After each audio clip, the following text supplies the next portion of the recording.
Thanks everyone for joining this unique session on demystifying finance for handmade enterprises. I know a lot of us have questions. We have people joining in. So we'll get started as soon as possible. But in the meantime, let me quickly introduce 200 Million Artisans and why this event series really came about.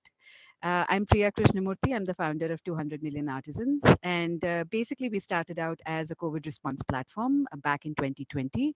And over the last couple of years, we've sort of evolved into what we call an ecosystem enabler, with our primary focus being research for the sector. And as part of the research, we first put together Business of Handmade, which was our sort of flagship research project, and that focused on informality. And thereafter, we got some support from C3 Grant Making, which is a consortium based out of the US, that is Omidyar, MacArthur, and Rockefeller Foundations. And as part of this particular research, we are mapping the investment needs of craft-based enterprises in India. And this is perhaps historical in some ways because I don't believe anywhere in the world we have done research like this, where we map the investment needs of craft-based enterprises. So as part of this conversation, we ended up speaking to Chintan, we ended up speaking to Vinayak, and we've spoken to many other investors and enterprises who've told us what their challenges have been. And I'd also want to take the opportunity to introduce Bonnie Chiu, who is the managing director at the Social Investment Consultancy, which is a social consultancy with offices in UK, India, Hong Kong, and Ghana. TSIC has worked with close to 200 clients, including the Children's Investment Fund Foundation, British Council, and UNICEF. Bonnie has an amazing track record in impact investing, such as advising on setting up the setup of the Women in Safe Houses Fund and Big Society Capital, and many more, sort of accolades to her name. She currently serves as the investment commissioner, committee member of the 20 million pound flexible finance fund at Access Foundation for social investment. Her background is social entrepreneurship, and she has been recognized as Forbes under 30 under 30 social entrepreneur. She will be leading the conversation, and she's also our partner in the current ongoing research. Really excited to have this amazing panel together, and really excited to also, welcome everybody who is joining in today from wherever you're joining in. Just a quick reminder, please do introduce yourself in the chat box. Tell us what your name is, where you're coming from, and what organization you represent. That's it from me. Over to you, Bonnie. Really excited to have you lead this conversation for us. Thank you, Priya. So hi, everyone. I'm Bonnie Chiu, and we are very excited to be introducing the two speakers very shortly, who we'll be hearing from in terms of their expertise. But just to frame today's conversation, this is an event series where we are trying to demystify finance for handmade enterprises or craft-based enterprises.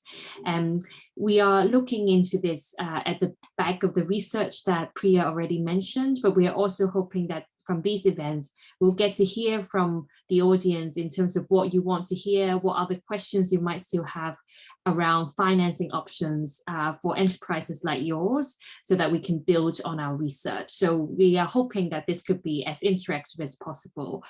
So do use the chat box throughout. If you have any questions that you want to pose to our speakers, there will also be time towards the end to ask any questions. Our first in the series, in this 4-part series, is today, and we're starting off with the topic of traditional debt and equity. So why we're starting with this topic is because they are the most common solutions for startups, for enterprises in financing. It's often what people think about when they think about needing to acquire finance for their organizations. But we, of course, are also aware that traditional debt and equity do have some flaws, and they are not quite the right fit for handmade enterprises. And today we have two speakers who represent investors that have been very intentional about overcoming the flaws of debt and equity and trying to provide some straightforward financing products to handmade enterprises. So we would love to hear from them. So this is the topic of today, and I'll be posing questions to our speakers But as I said, we will want to have some interactive discussions towards the end. So I'll introduce first Vinayak, who is the co-founder and managing partner of Hearth Ventures. So of course, we'll hear more from him about Hearth Ventures, but it is an early stage fund focused on investing into the handmade and circular economy companies with a very active mentoring approach. And Vinayak brings great experiences with global leadership positions within India and multinational companies such as GE and Arvind Mills. And he's been a partner in 2 Indian private equity funds as well in the past 15 years and have been serving as active board members in investee companies.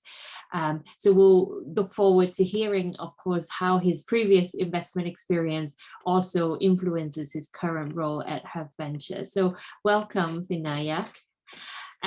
Our other speakers is Chintan. Chintan is partner at India's leading startup incubation center, Craft Catapult. We'll of course again hear from him more about what the organization does. And Chintan brings a unique experience of starting and scaling social enterprises and tech companies primarily in rural and bottom of pyramid space.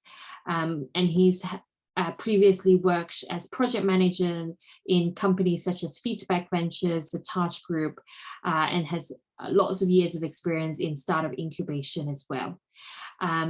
So we'll hear more from Chintan, but he's been with Craft Catapult since 2013, leading the regional incubation vertical of the organization based out of Jaipur, Rajasthan.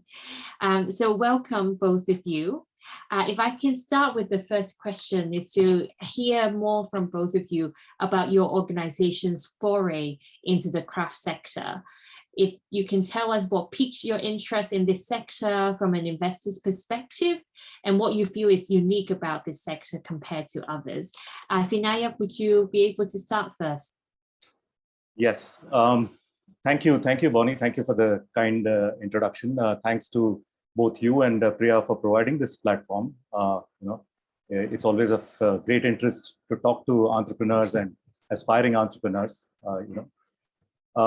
So we are a firm that is just 1 year old, and we've decided, that this is one of our areas of focus, the handmade. Right. The other area of focus is, like you said, the circular economy company, and circular economy from a consumer products focus. Yeah. We started our journey with a question about a couple of years back, when one of our founders, who's more closely connected to the sector, for a couple of decades, he said, if we have to solve for India's craft sector, what role can some of us play? And then he went on to start, during the pandemic, he went on to start a non-profit called Hand for Handmade, which was, to help some struggling artisans and, artisan clusters with their offtake. They had produce, they had no, they're running out of cash, running out of livelihoods, So it's a non-profit that started with the, the aspiration of helping them, and then eventually, helping some of the early ones, get to scale. We conducted a research on this sector, and we found that there is a lot of, philanthropic capital. There are a lot of well-meaning individuals. There are some early enterprises which, started in this sector. But to cut a long story short, and some people say that, because I come from an investing background, I'm the guy with the hammer and everything looks like a nail, right? But really what our research proved that to us, and we will be, sharing a public version of that research report at some point of time, that, capital and institutional capital was what was lacking. And if you look at, for example, the Indian technology industry, in the 1990s, there was no financing ecosystem, right? And today there were about $20 billion, invested in startups in the year 2021, and and that has promoted enterprise, and that has helped, create an, India has really become one of, the third largest startup ecosystem in the world, thanks to the availability of a financing ecosystem. Right? And we thought that there are very many things, that the ecosystem needs to develop, and we hopefully will talk about some of those as we go along. But we said that our best play, is to provide finance, and we hope that there will be many more. We are discovering, we are new to this sector. We are learning about the craft sector.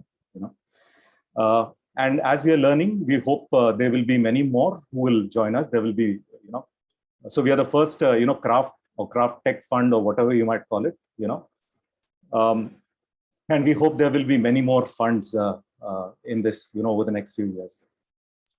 Great, thank you. Well, it's great to hear kind of actually the uniqueness of India as an ecosystem and how there's a lot of huge potential with the handmade enterprises also catching on with that, and the role of financing in supporting those ecosystems to grow. Yeah, Chintan, over to you, if you can also share a bit of your organization's journey into this space. Thanks, Bonnie. So in our case, I think, it was more ground up serendipity, I would say.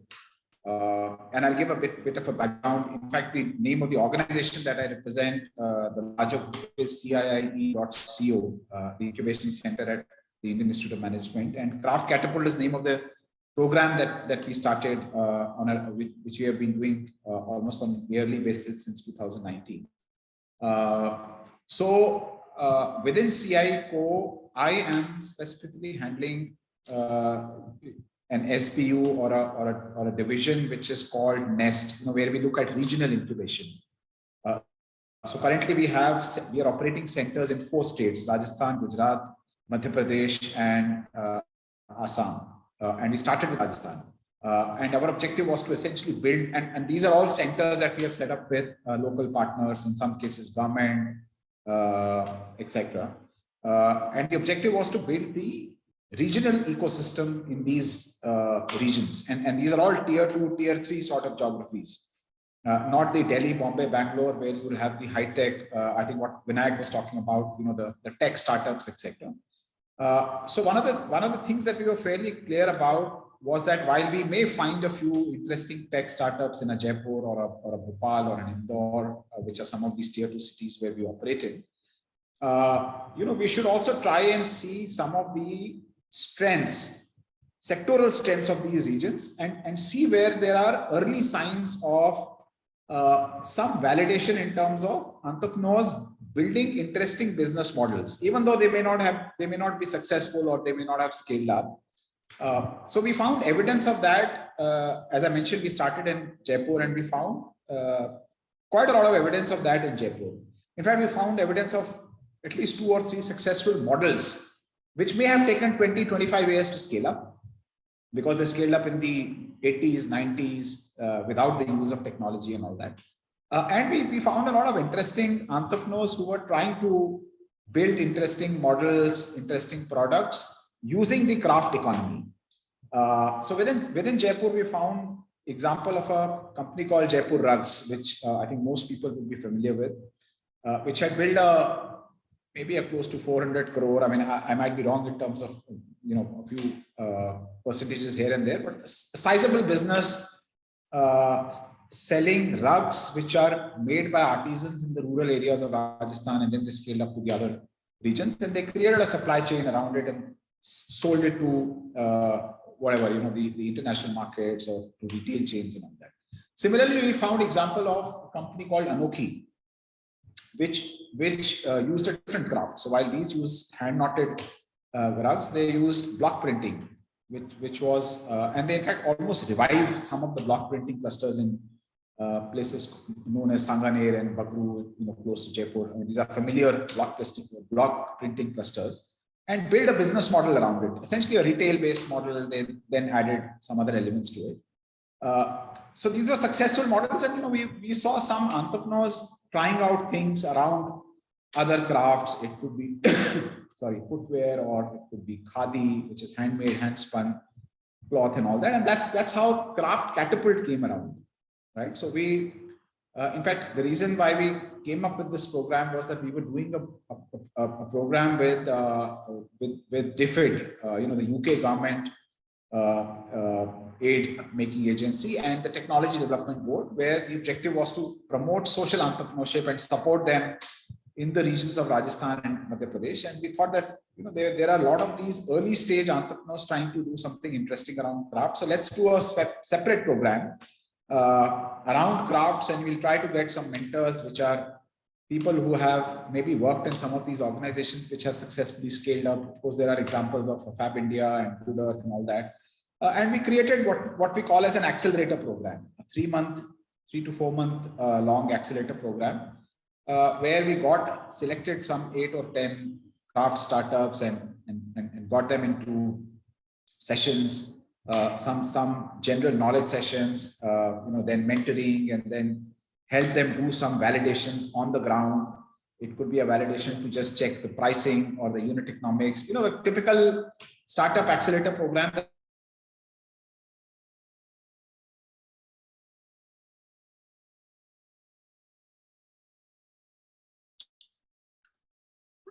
Hello, I think we're losing Chintan. Are other people still with me? Yeah, Bonnie, I think, we lost Chintan. Yeah, okay. We'll come back to that. Yeah, just I guess very exciting to hear about the accelerator program and the experience of the 8 to 10 craft startups that you've selected. Chintan, are you back with us now? Okay, we'll come back to Chintan, but Vinayak, I guess, you know, also following what Chintan was saying about finding those interesting business models that perhaps still haven't been able to reach scale, and financing obviously being key to validating those business models. So I know from the introduction we've got on the chat, it seems that we have a lot of craft entrepreneurs here with us today. So it would be good to hear from you. In our experience, of course, a lot of entrepreneurs struggle with identifying the financing option that's best for them. And many just by default turn to debt or equity because they've heard about that. So yeah, what would you say to that? And what would you advise entrepreneurs in identifying the financing options that's best for them? Yeah, you know, I'd like to, you might say, answer it in a roundabout way. But I think that, you know, roundabout, or you know, that backswing is very important, you know, to getting a good shot. Yeah, and it's because we speak to a lot of entrepreneurs. You know, not just now. You know, even in my past roles, I've spoken with a lot of entrepreneurs. You know, and I think the first step is not financing. The first step is, you know, very clearly and unambiguously articulating your purpose. You know? And I'll give you 2 or 3 illustrations, and then, you know, we could, there could be, you know, a checklist, you know, of what that universe of purposes might be.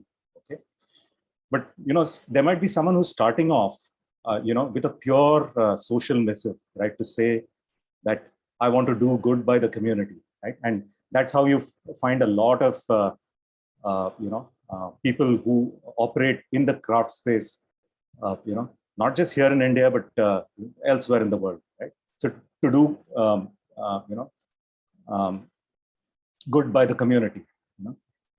And then, you know, on the other end of the spectrum, you know, we find people, you know, people who have some, for example, this might be their second venture, you know, they might have been leaders in another startup before, and they see that, you know, crafts is an emerging opportunity, right? And they want to apply the principles of what they've done there, you know, build an organization to sell, you know, and then there are various shades in between, you know, it's for profit, it could be a lifestyle business, you know, something that takes care of, you know, as an entrepreneur, it takes care of them and their immediate family, you know, something, right? So now, and why I mentioned that is because, you know, if your purpose is very clear, to begin with. That is really the first step towards identifying what kind of finance you should even think about. So if your purpose is serving communities, you should not be talking to a venture capitalist or a commercial bank for debt at all. But we find that and that clarity of purpose. If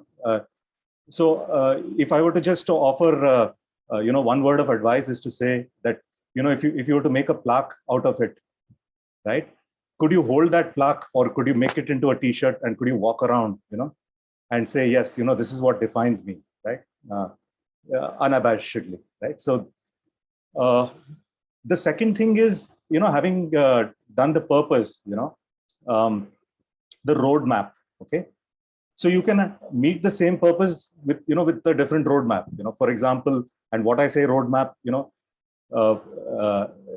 there are more technical terms to it. It could be a business plan, a financial plan, a pitch deck, but really it's a roadmap of how you're going to, a deconstructed version, a very simple version of what product you're going to do. How do you think, who do you think is your customer? How are you going to acquire that customer? How are you going to build that product? At what cost do you think you'll build that product? How will you sell that product? What is the cost of, getting it out there? Right? Writing down some of these, and when Chintan says, when in the incubator, they help them, validate pricing, validate, what you might call the product market fit, and some of these things. It's very simple, very clearly, writing down. And it's not for an investor, it's not for a financier, or it's not to raise money. The first thing that an entrepreneur, he or she should realize is, when you're writing down your business plan or you're writing down your roadmap, really it is for yourself. It is, yeah. And I'd like to say something about a business plan, which is, it is not an absolute in itself, right? It needs to adapt to the changing realities, of what the market throws back at you, or what the environment throws back at you. So it needs to be adaptive, but at any point of time, it needs to be absolute. So today, what I'm doing, I have to be very certain of what I'm doing and why I'm doing something, right? And something like a COVID might come up, which might make me revalidate my assumptions and all of that, right? So that business plan needs to be adaptive, but at any single point in time, it needs to be absolutely, unambiguous. Okay. The third aspect I'd just like to throw in is, money, cash all looks the same, but there is different types of money, right? And that's where, that's a very important realization, and maybe we'll, after, we've heard the Chintan's perspective, we'll come back to it. But, very simply, there is philanthropic money, there is, angel money, there is, revenue-based financing, there is working capital debt, there is term debt, there is blended finance, venture capital, private equity, So money, there's different types of money, right? And when you realize what your business plan tells you, right, that is the next step, to say what kind of money, suits you best. And we'll come to the, we'll come to that, And finally, there's a cost of money,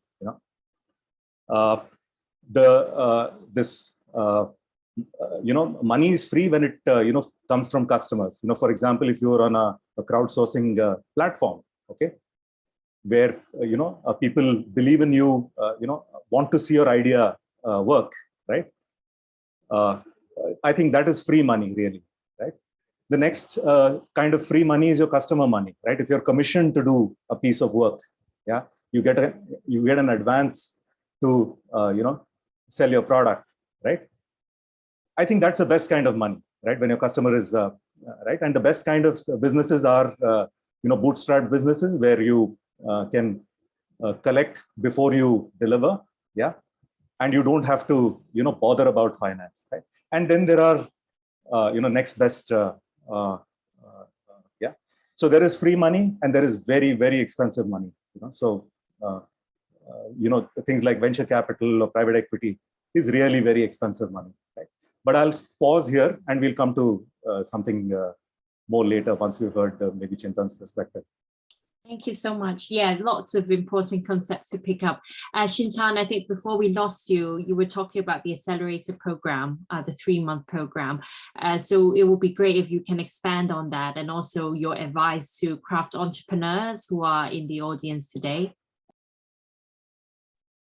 Yeah, sorry about that. I think there was some issue with the internet. Yeah, so I was essentially saying that based on whatever learnings we had from our work in Jaipur, we started this 3-month program called the Craft Catapult.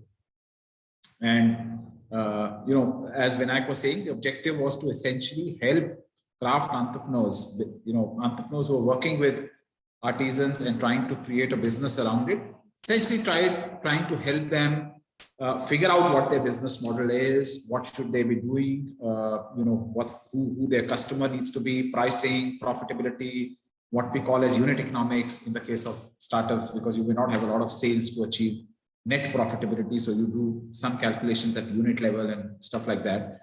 So helping them figure that out. And that's how our foray into the craft sector started. And we have, I think, supported almost 30 such enterprises and actually invested in, I think, 12 or 13 of them. And when I'm saying invested, as Vinayak mentioned, it's a foray of products or instruments through which we have done. We have done grants, and I'll maybe talk about them. We have done convertible debt. We have done compulsorily convertible notes, and we have also done equity. And that's, I think, a very interesting point that Vinayak was talking about, is that maybe equity is something which happens much later, right? When you're starting up, and maybe I'll quickly talk about my experiences with these 20-25 enterprises that we have worked with. What I have seen is that there are maybe 3 or 4 phases of a craft business getting built up. Typically, it starts with a very social objective, that there's a particular craft or a particular cluster that the entrepreneur wants to support. So that's the social objective, that the entrepreneur is able to see that there is a potential demand for the product of these artisans, but they are unable to reach the market. Their designs are outdated, pricing, your supply chain, etc., etc. And that's where the entrepreneurial intervention comes in.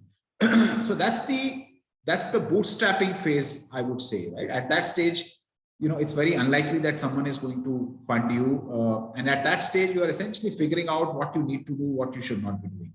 Maybe, in terms of time duration, I don't know, it could be 3 months, 6 months, 9 months. It could be even longer. It may take some entrepreneurs more time to figure out how they should engage with that cluster, and how do they monetize, right? Should they be creating corporate gifts out of it? Should they be selling their products wholesale? Should they be exporting it? Should they be selling it directly to customers? Should they be tying up with other design companies and offering this as an input? There are various options, which is what we broadly call as the business model, right? So in the first phase, you are essentially trying to figure out what you need to do. Once you have validated that to some extent, right? Ideally, if for craft businesses, unless it's not very working capital intensive, it's quite possible to bootstrap it to some scale, right? You may not need too much of funding, because if you have revenue model established right at the outset and you have started selling these products to a customer who doesn't take too much time to pay you, and you don't have to give too much of credit to the artisans, etc., or there's not too much of developmental work, then maybe it's quite possible that you may be able to plow back the customer's money. But otherwise, if you are unable to do that, at that stage, maybe I would say grants, and there are incubators, accelerators which give grant or maybe soft loans, etc. Or perhaps even debt might be a good option if you're fairly confident about, collateral-free debt I'm talking about. There are options available in India now. If you're fairly comfortable about your cash flows, right? If your cash flows are somewhat established.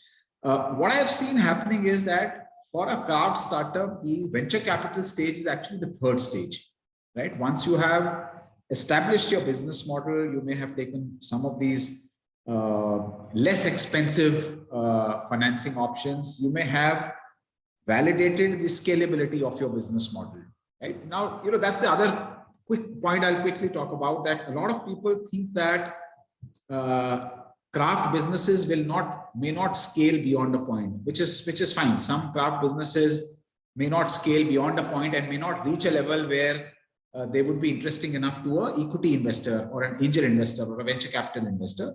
But what I have personally seen, and this comes from experience, is all entrepreneurs, who start with a social objective and have gone through phase 1 and phase 2, are seeking scalability because they see impact coming from there.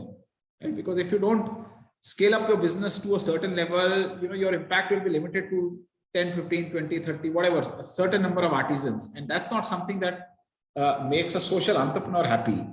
So scalability is an inherent part of it, but it's not something which can be done at the outset, because building that business model, validating it, supply chain, those are complex pieces here. So that's why we have interestingly seen examples of startups who started with debt, or started with soft loans, or started with grants, and then went to equity once they had figured out the model, and once they had figured out how to now leverage technology to scale this up. That's the time it starts becoming interesting to people like Vinayak, or for that matter any other impact fund. Not at phase 1, not at phase 2. So that's something which comes from our experience, that there are these 2 or 3 phases, pre-phases, if you may like, before a craft startup starts becoming interesting to a venture capital. We have had, I think, 2 or 3 startups which have recently got venture capital funded. So it's not that it doesn't happen, but it takes time, right? And you have to, your third stage is where you start looking at technology to leverage, or technology to leverage to build scalability. Right? But the first and the second phases, where you're trying to figure out what to do and you're validating the business model, need to come before that. And those are time-consuming phases for a craft business, given the challenges inherent with the business, the kind of suppliers that you're working with, products, etc., etc. Yeah, let me pause there. Great, thank you so much. It's really interesting to hear the range of financing options that you provide to your enterprises. And I'm sure some of the terms might be a bit unfamiliar to some of our audience today, but we'll continue to break that down in today's discussion. And also next session will be focused on alternative finance, where we dig deeper into things such as convertible notes and revenue-based financing, etc. But it's really great to hear your characterization about the 3 phases, and how the scale-up phase is where venture capital or equity options work well for craft enterprises. So I would like to invite Vinayak for you to come in, given kind of your focus on craft tech entrepreneurs. If you can share a bit more the type of financing that you provide entrepreneurs with, and how should entrepreneurs think about kind of this cost of financing that you mentioned earlier? Yeah, like I said, we're hoping that the craft sector, in India especially, has a very robust downstream and upstream ecosystem in terms of financing. And I think Chintan highlighted the various stages, very, very clearly. And one of the things that we are seeing is people who haven't gone through some of this, formal thinking or a formal level of advice, they jump into the third stage. They jump into Chintan's third stage, right? So, and in our 1 year's journey, we are trying to identify, accelerators, incubators, angel networks, or impact investors who are focusing on this sector, or who can focus on this sector, because we are at potentially at the third stage. So we've started doing some informal partnerships, or with a couple of platforms, and we hope likewise to have a same arrangement with the CIIE or Chintan's organization, where they are doing the early stage incubation and we come in at a later stage. I just wanted to mention about that. The kind for specifically the kind of transactions that we are doing right now. So we are working from a proprietary capital pool, where we are doing investments somewhere of the order of magnitude of $300,000 equivalent to $1 million equivalent, right? These would be typically companies who, right? And I'll tell you that's what we're doing currently. There are other things to speak about. We'll get to that, right? Typically, we recognize that craft businesses, they will scale, but it's not like the tech industry, right? The tech industry has unicorns,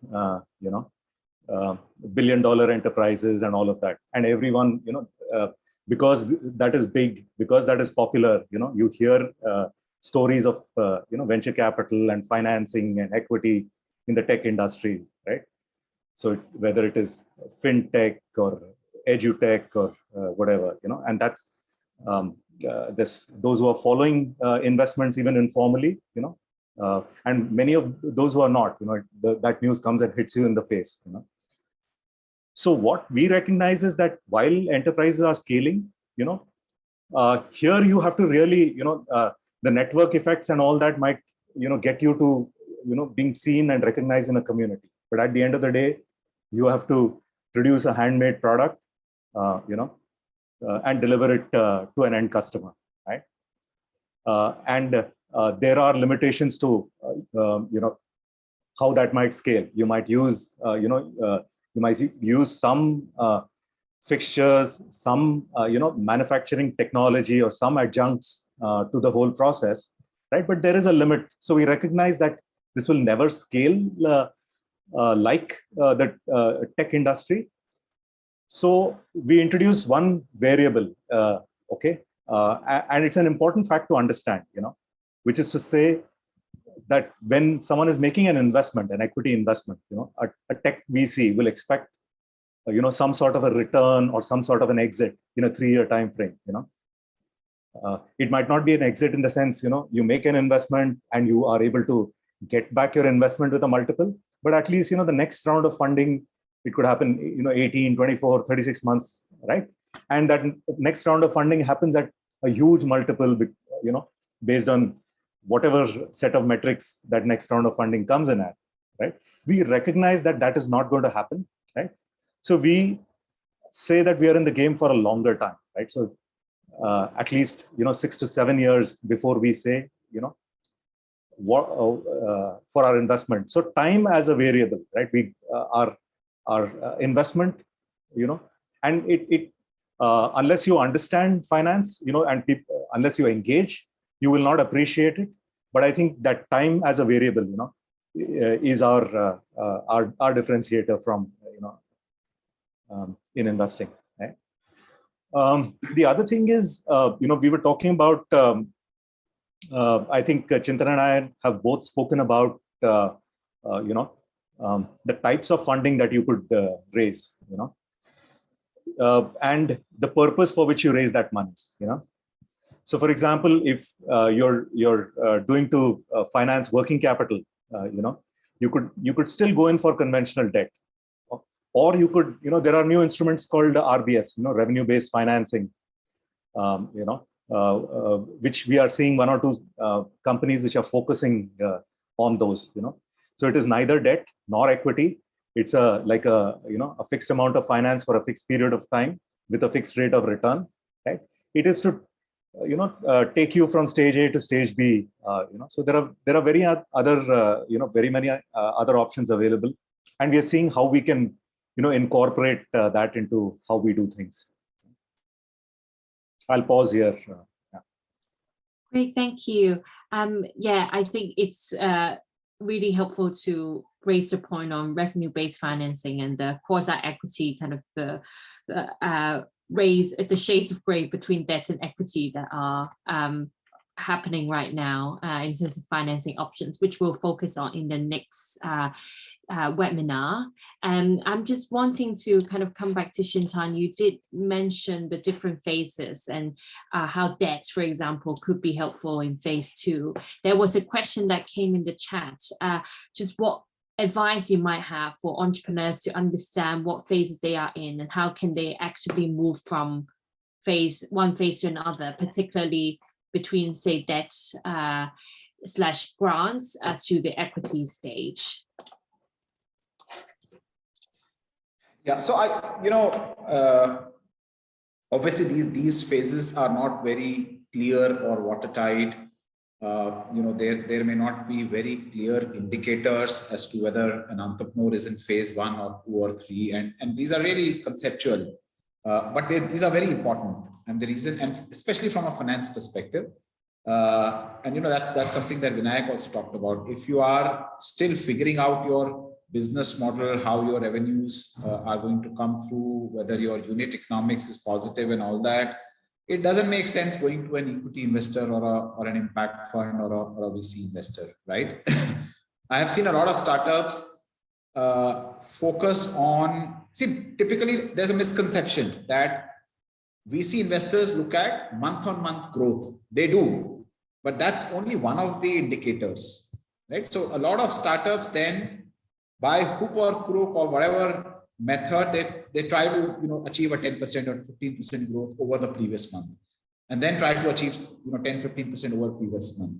Those who have been in sales, I mean those who have done direct selling, and I have had some experience, would know that there is something known as quantity of sales, and then there is something known as quality of sales, right? An experienced salesman will figure out as to what the quality of sales is. And quality of sales essentially means that, and in this case of quality of sales growth or revenue. Sorry, one second. Am I audible? Yes, you are. Oh, sorry, I think my Bluetooth sort of battery went off. Yeah. So what I was saying is that there's an element of quality of sales. So if you are just achieving sales growth without focusing on your fundamental business model, you are trying to sell to end customers. You are also dumping some product to wholesalers. You are also trying to export something. Just because you want to achieve that 10 to 15% month-on-month growth rate, that's not going to impress a VC. I mean, maybe a venture capital or any equity investor will look at month-on-month sales growth, but that's only one of the metrics. They are going to look at quality. They are going to look at what is known as customer retention, right? They are going to look at your average order ARPU or whatever, average order per customer, right? So if a customer is coming to your store or whatever and is buying 1,000 rupees, is he also buying 1,000 rupees after 6 months, right?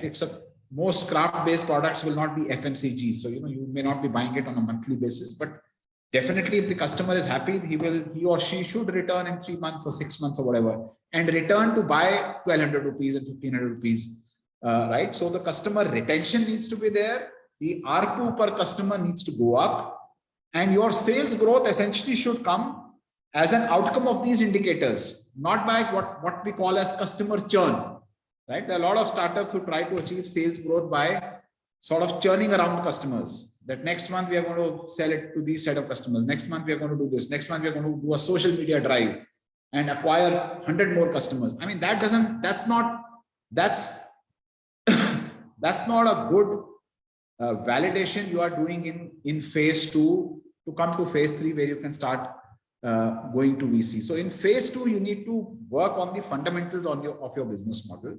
And to answer your question, Bonnie, how do you identify whether you're ready to go from one phase to the other? It's essentially this, that the quality of your sales, the quality of your revenue, the quality of your business model, the quality of your unit level economics is good, is well established.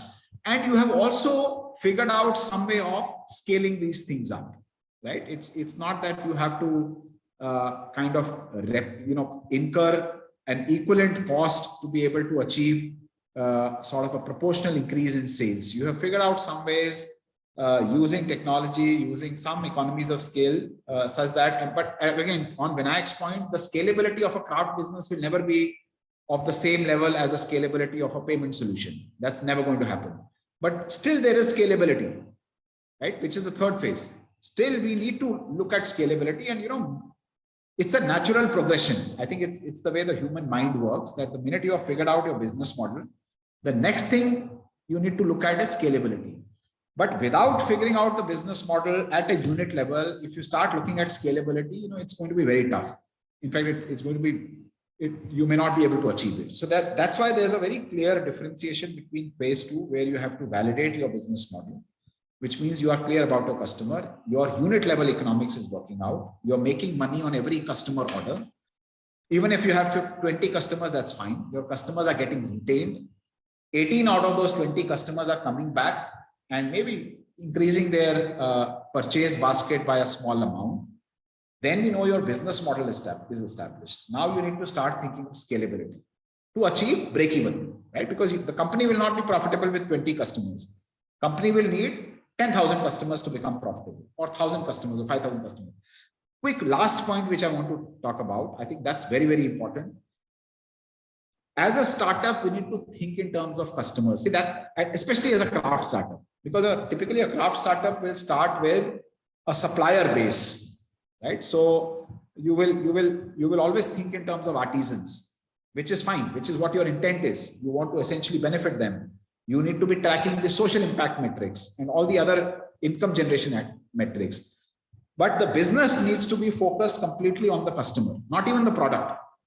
So the objective of the business is to acquire, retain, and grow customers. That's it. Right? So these are some of the key metrics that one needs to validate in the second phase, and then work on scalability. And that's how, at least I have seen in our limited experience, that's how craft businesses can scale. That's how craft businesses can become equity fundable and move to their maximum potential of scalability, which is never going to be the scalability of a fintech solution or an consumer internet solution, etc. But it will be significant enough for, as Vinayak was talking about, equity investors who are willing to wait for 5-7 years to give them a significant return. That's great. Thank you. Well, there's so much advice there for the craft entrepreneurs who are with us here today. And we just have around 10 minutes left. So I want to see if anyone else has questions, and if so, do put them in the chat. But I want to come to the speakers in understanding more about debt. So in phase 2, and some enterprises may never get to phase 3, and it's completely fine, and they could have a very decent business just growing on debt. So I want to just hear both of your perspectives on whether we have the right kinds of debt currently for craft enterprises in this space, and if not, what are your recommendations, whether you have some ideas on kind of more affordable debt options that should come to the market to support these enterprises? Maybe, Vinayak, do you want to go? If I may, just to the last question, it's like the tech industry has unicorns, right? And there's so much literature about the different kinds of animals, that are being built. Some spoke about building camels, which is like the slow, resilient, but an animal which will, plod through the desert and last, right, for 20 years maybe. Then there is the zebra. Someone spoke about a zebra, which is, a very adaptive animal who can, pivot and all of that. So we were thinking of what kind of animals that we would like to build. We called it the Canberra, right? The resilience of a camel, which is, can go through tough times, lasts long, and the agility and the responsiveness of a zebra, right? So we'd like to call that animal the Canberra, right? And maybe the craft tech, the craft industry, instead of unicorns, can build the Canberras, a resilient and an adaptive. To answer your question about debt, this manufacturing, manufacturing industries and commercial finance. There is term loans, there's working capital debt, there is cash credit, and all of that. I think at an early stage, if the entrepreneurs are very sure about their cash flows, they can look at cash credit. So that means some amount of personal creditworthiness and some proof that their businesses will sustain and can generate those cash flows in the future. And what they want to do is They want some money to, buy raw material, pay their artisans, pay their own staff, and they have some credit terms with their customers, right? So cash credit, I think we are seeing that without collateral, there are some startups who are getting cash credits, and largely it's because they've been around, they have a personal credit history, they've ramped up the revenue levels to some level. At an early stage, the next best surrogate to debt is grants. So even if you're building a for-profit enterprise, I think the fact that it has an impact, on what is a priority livelihood sector, right? So grants, I think, at an early stage will form a very key component, and I think even for-profit enterprises should really, they should have a, they should seriously be having impact. They should be able to demonstrate that impact, and they should be able to leverage some grants. A couple of other things that we'd like to see, and I think is happening early days. One is called revenue-based financing, RBF, and an RBF product is something which says that over a certain period of time, the RBF investor will take a certain percentage of your revenue, right? So if you're doing 5 lakhs a month, you might have to pay so you might take 50 lakhs of debt, and over a certain period it gets amortized. They may have an aspiration of getting 13-14% return. So think of it like a this an EMI type of a loan, but it's not an equated. It's linked to a percentage of your revenue, right, over a certain period of time. Yeah. That's one product. Then maybe at a subsequent point of time we can this. So I know about someone who's trying to launch a blended finance product, which means they take they are a non-banking finance company.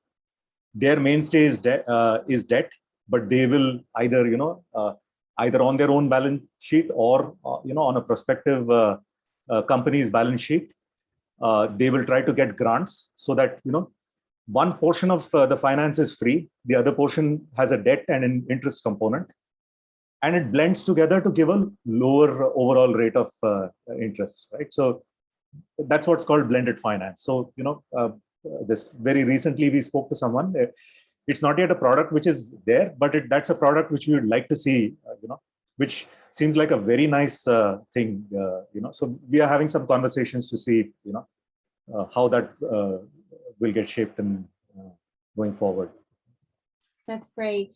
You're already previewing the rest of the series, Vinayak, but yeah, I think that's especially interesting for craft enterprises, revenue-based financing and blended finance, which we'll explore further.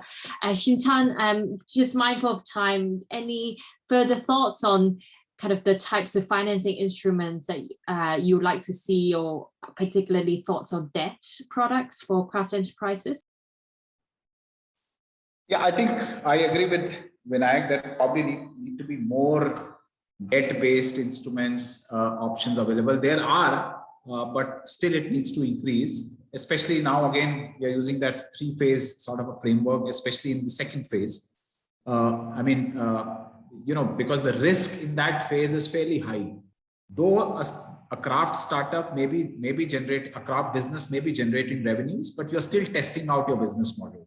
So a conventional sort of debt where you also get funding through collateral, stuff like that is probably going to be a bit too risky from an entrepreneur's perspective. There are, of course, collateral-free schemes available in India now, especially for women entrepreneurs. That's what my understanding is. And we have had a few women-led startups who have had easier access to them, I would say. These are run through banks. There's something known as the Mudra scheme. Banks are not very, I don't know whether this is getting recorded. It's getting recorded, but yeah, but so it's not very easy to sort of get access to that. But it's probably easier for women entrepreneurs because of this Mudra scheme and all that. But yeah, I think, you know, something like revenue-based financing, a lot of incubators I have seen have started using convertible debt or convertible notes, right? Optionally convertible. I won't say lots, but you know, we kind of started that in a way, sort of pioneered that amongst the incubators. So the way it works is that it's a debt instrument that you sign. So there'll be maybe a 2-year moratorium, so you don't have to pay any principal or interest. But after that, you'll have to start servicing the principal and interest.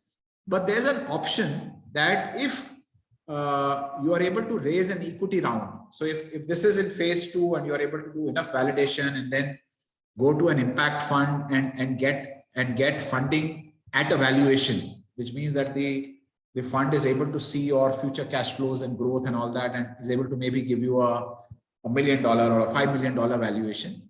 In that case, our debt converts into equity, right? But if that doesn't happen, which is also going to be a reality for a lot of craft businesses, as you mentioned, Bonnie, that some of these businesses may just become whatever, you know, or 5 crore, 10 crore, 15 crore rupees crore kind of businesses. They may never be interesting to equity investors. In that case, because the startup has started generating revenues, but not at the scale at which it's interesting for VCs, you can always repay the debt back, right? So in a pure equity investment, that would be looked at almost like a write-off, right? In a case where the next round of investment doesn't happen, but where the startup starts generating cash flows and can start servicing the debt, for the investor, there is still the option of getting at least the principal back and some return through the means of interest or whatever it is. Or if and a similar thing could be done with a revenue back funding also. So I think something like that is very, very necessary, especially in the second phase for craft businesses. And I think more the merrier. You know, more organizations need to start experimenting. I mean, I know some incubators which have started doing some stuff, but yeah, I think more private sort of capital also needs to come there on an experimental basis. And yeah, so I think some more action is required on that side. That's great. Thank you. Well, yeah, thank you so much. And I think that also makes the conversations on financing for handmade enterprises so interesting, and why research is needed, because there's so much more that needs to be done. But to summarize today's conversation, I hope the craft entrepreneurs with us today have gained more perspectives into what investors actually think when they look at when they assess enterprises and their investment needs. And hopefully you've also heard some different types of products that you can explore further. Our next week's conversation is focused on alternative finance. So the things that you hear, the more difficult terms like revenue-based financing, convertibles that perhaps you don't hear on a day-to-day basis, those are things we'll be exploring. And I also found it really helpful to hear from from our two speakers what really characterize craft enterprises that are different. Yeah, cameras as a term, like resilience of camels and agility of zebras, that Vinayak you're trying to build. And from Chintan, I especially heard for craft enterprises, this focus on customers and suppliers and how that's very unique, and for entrepreneurs to really think about how they build their business models around that, particularly around customers. And that perspective also on manufacturing and the uniqueness of that and how that ties to financing options. So these are just some points I want to quickly wrap up, but over back to Priya to close us out very quickly. And thanks so much for our speakers for your wonderful contribution. Thank you so much, Bonnie. And thank you so much, Chintan, Vinayak, and thank you to our audience as well for asking the questions. I know Arijit, I know Arijit had one last question, and I don't know if any of the speakers would like to take that question. But apart from that, the recording will be available. You can either choose to respond on chat, or we can also get the response back to. If you have a few minutes, you can respond. I have just responded to Arijit on chat, but I'd just like to elaborate, in the sense, the engagement, around stories is, so when I was doing, when I was studying at business school, the most valuable brand was Coke, in the early 90s. Yeah. A product for which there is no real need. That was the most valuable brand. It was built around stories, right? In Indian craft, in crafts the world over, there is so much of, a real need. There is so much of, artisanal energy that has gone in, right? That story has, right? The product is utilitarian. It is beautiful. A lot of effort has gone into making that product, right? So, and when you build a business, around the handmade, I would say endeavor to reach out those people for whom these stories appeal. Tell them where it comes from. Tell them what went into it. It's not some machine stamped item. Like that tree of life. It has 120 individually hand painted two-tone leaves. So it's every time you look at it, you think of the number of artisan person hours that have gone into it, right? So those stories are more powerful when it to create a lasting engaging. That's my view. Thank you so much, Vinayak. Arijit, I hope that answers your question. Chintan, Vinayak, in case you want enterprises to reach out to you to also, be part of the work that you're doing. Chintan, I know that, the Accelerator program has supported many, many craft entrepreneurs across the country. Vinayak, if you are still looking for enterprises to fund, please do keep us in the loop and do tell the enterprises how they should be reaching out to you. Thanks again. Thank you. Thank you. Bye, Thanks everyone. thanks for the opportunity. And thanks. Thanks. Bye, Priya. Bye, Vinayak. Take Bye. care. Bye. Thank you, Bye. Bonnie. Thank you, Priya.